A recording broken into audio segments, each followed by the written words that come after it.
국민들의 차량 보유 수가 지속적으로 늘어나면서 연료 소비량도 꾸준히 증가하고 있는데요.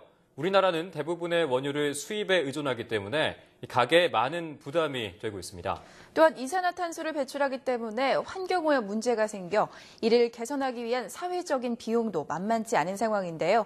그래서 오늘은 사이언스 앤 카에서 자동차 연비에 대해서 알아보도록 하겠습니다. 라이브인 박선욱 이사 스튜디오에 나와 계십니다. 안녕하세요. 네, 안녕하세요. 네, 현재 우리나라에서 자동차가 소모하는 유류량 어느 정도인가요? 네, 2010년 한국석유공사 발표 기준 자료에 따르게 되면 한 해 공급된 기름의 양은 약 7억 7,800만 배럴입니다. 2012년 기준 발표 자료에 따르게 되면 약 8억 2,700만 배럴 발표가 되었는데요. 연간 약 2,500만 배럴로 소비하고 있고 네. 증가와 더불어 매년 3% 이상으로 증가하고 있는 추세입니다. 약 78억 리터를 매년 더 소비한다고 보시면 더 쉽게 이해되실 것입니다. 그리고 규모는 향후 지속적으로 증가할 것으로 예상되고 있습니다. 네, 그렇군요. 그 자동차에 사용되는 이제 연료가 휘발유도 있고 경유도 있고 이런데 주로 우리나라에서는 어떤 연료가 가장 많이 사용되고 있나요? 네. 차량에 사용되는 연료는 휘발유, 경유, LPG입니다. 사용 비율로 보게 되면 휘발유 약 23%, 경유 45%, LPG 32% 정도의 비율로 사용되고 있으며 버스에 사용하는 CNG 천연가스를 제외하고는 거의 대부분을 차지하고 있습니다. 네. 휘발유는 주로 승용차에 사용하는 연료도 최근 소비량이 소폭 감소하고 있는데요. 이는 경유 차량들의 획기적인 연비 개선으로 상대적으로 휘발유에 대한 연비에 대한 부담을 가진 수요자들이 많이 이동하는 것으로 보입니다. 실제로 현장에서도 자동차 구입을 하시는 분들 중에서 휘발유에 대한 연비에 대한 감소로 불만을 표시하는 분들이 많아서 교체를 하시는 분들이 많이 일어나시고 계시는 편입니다. 경유는 SUV나 이동량이 많은 짐을 많이 싣고 다니는 화물이나 영업용 차량들이 주로 사용을 하는데요. 가격과 효율성 면에서 효과적이어서 많이 사용하시는 편이십니다. 네. 최근 들어 국산차나 수입차나 할 것 없이 경유 차량에 대한 연비 개선을 경쟁적으로 경쟁을 많이 하고 있는 추세라서 사용자들도 더 많이 증가할 것으로 보이고 있습니다. 네, 그 다음에 LPG 차량인데요.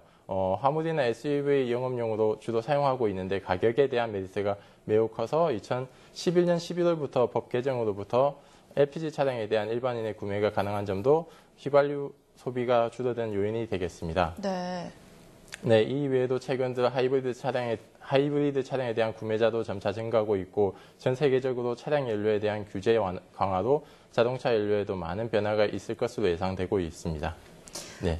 그렇다면 연료비를 절감하기 위해서는 어떤 차량을 구입을 하는 게 좋을까요? 네. 연료비 절감은 우선 차량을 구매하기 전부터 사용하려고 하는 용도를 맞게 구매를 하셔야 됩니다. 주행거리 등 본인이 필요한 용도에 맞게끔 차량을 선택하는 것이 상당히 중요하다고 보실 수 있습니다.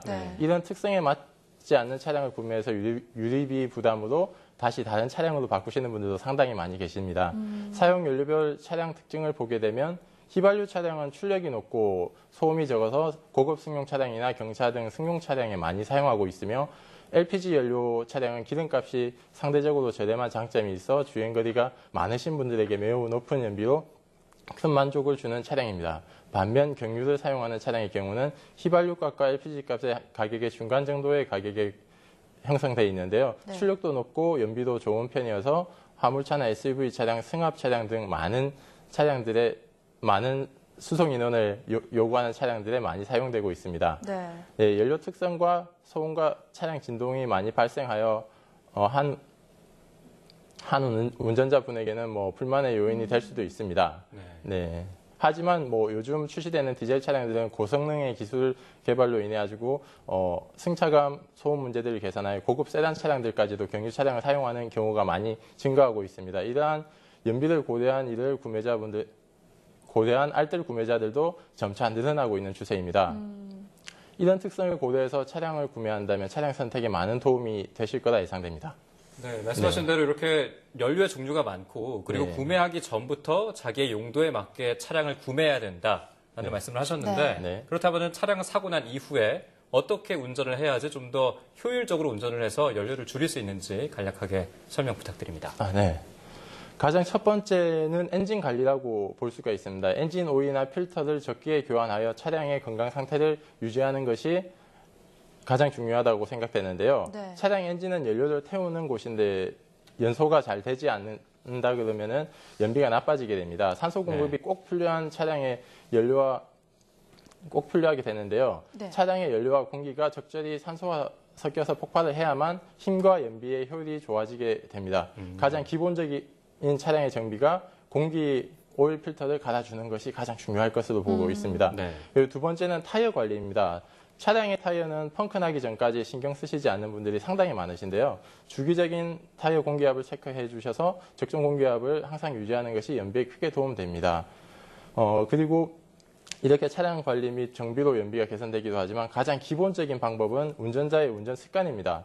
운전 급가속, 급정거를 하지 않는 것이 좋습니다.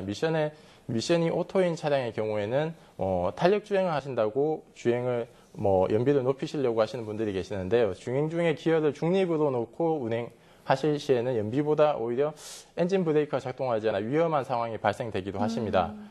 미션의 손상도 생기게 되는데요. 주행 중 엑셀을 발을 뗐다 밟았다 하는 반복하시는 부분도 있는데 시내 주행에서는 도움이 되실 수도 있지만 고속 주행일 때는 고정 RPM으로 차량을 유지하시는 것이 차량 연료 절감에 조금 더 도움이 되실 것이라고 생각되고 있습니다. 네, 연비를 향상시킬 수 있는 방법, 엔진 관리 그리고 타이어 관리를 들 수가 있는데 그렇다면 이 운전을 할 때 우리가 알게 모르게 또 이 연비를 감소시키는 부분도 있을 것 같은데요. 어떤 것들이 있는지 또 유의해야 할 점도 알려주시죠.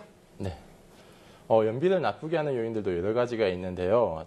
자동차에 불필요한 짐들을 싣고 운행을 한다면 그 무게만큼 연료가 더 소모가 되게 됩니다. 계절이 지난 스포츠 레저 용품들, 자녀들의 운동기구들을 무관심하게 싣고 다니는 경우가 많은데요. 차에는 필요 없는 물건들은 빼고 다니시는 것이 좋고요. 두 번째로는 차량의 무분별한 튜닝입니다. 차량의 규정 법령을 위반하는 차량들도 많아지고 있고 각종 전자장비 등 착화 등으로 많이 설치를 하시게 되면 배터리 수명 및 연비에도 좋지 않은 영향을 주고 있는데요. 네. 또 한 가지는 규정에 맞지 않는 타이어의 휠 인치업을 하게 되었을 때는 연비에 상당히 안 좋은 요소를 가지고 있습니다. 네. 인치업을 하게 되면 차량의 바퀴가 무거워지게 되는데요. 구동할 때 더 많은 에너지를 필요로 하기 때문에 무분별한 튜닝은 가급적으로 자제하시고 꼭 필요한 경우에는 전문가와 상의하시기를 권해드리고 있습니다. 네, 저도 운전을 자주 하지만 여러 가지 유용한 정보를 주셨던 거 너무나 감사드리고요. 또 말씀하신 대로 사용하는 목적에 따라서 자동차를 구매하고 또 활용해야 된다는 것. 네, 그 말씀 감사합니다. 지금까지 감사합니다. 라이브인 박선욱 이사였습니다. 오늘 말씀 감사드립니다. 네, 감사합니다.